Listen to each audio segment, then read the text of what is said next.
له کاپ وروسته ګاپ دی. ګاپ دا کاپ دی، دلته چې غړوندی ورکړي څه ترې جوړ شو؟ ګاپ. ګورئ ګاپ او لام دي، دواړه یو ځای لیکل کېږي، ګل ترې جوړ شو. خو که ګاپ لام او هی وي بیا څه ترې جوړیږي؟ ګله. مثلا د اسانو ګله، د اوښانو ګله. خو که ګاپ وي لام نه مخکې یوسي بیا لام او هی راسي، له ګله نه څه جوړ شو؟ ګیله. خو که ګاپ وي نون دال او هی راسي، څه ترې جوړیږي؟ ګنده. ګنده چې بد او بیکاره یا خراب ته وایي. ګاپ او لام و ګل و، که هم ورسره یو ځای کړه ګله سوه. خو که ګله کې مو له ګاپ وروسته او له لام مخکې یې راوړه څه شوه؟ ګیله.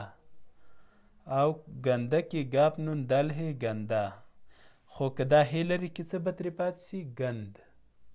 ګنده ده ګند ترې جوړ سي. یعنې د یو توري په کمولو یا زیاتولو څنګه کېږي؟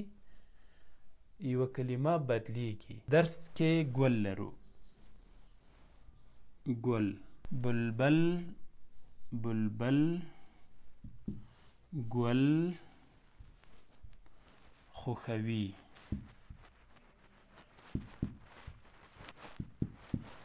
په چمن کې ګلان دي.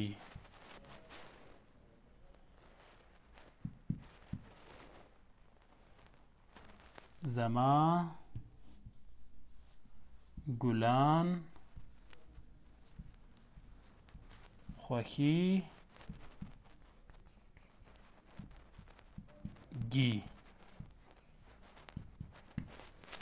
ګل، بلبل، بیلام بیلام، بلبل، ګل خوښوي. په چمن کې، چمن چې میم نون چمن کې ګلان دي.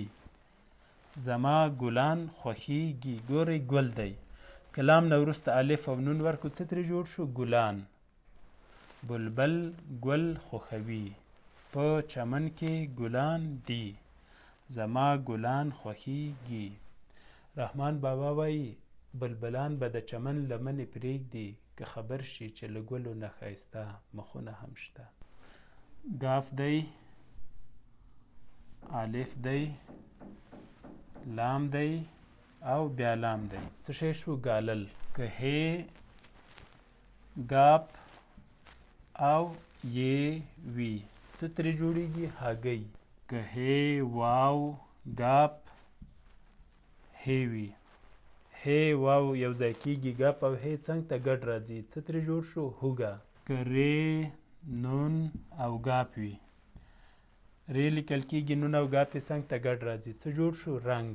ګورئ ګالل دا شی لیکل کېږي، هګۍ دا ډول ده، هوږه دا شی ده، او رنګ بیا دا شی دی.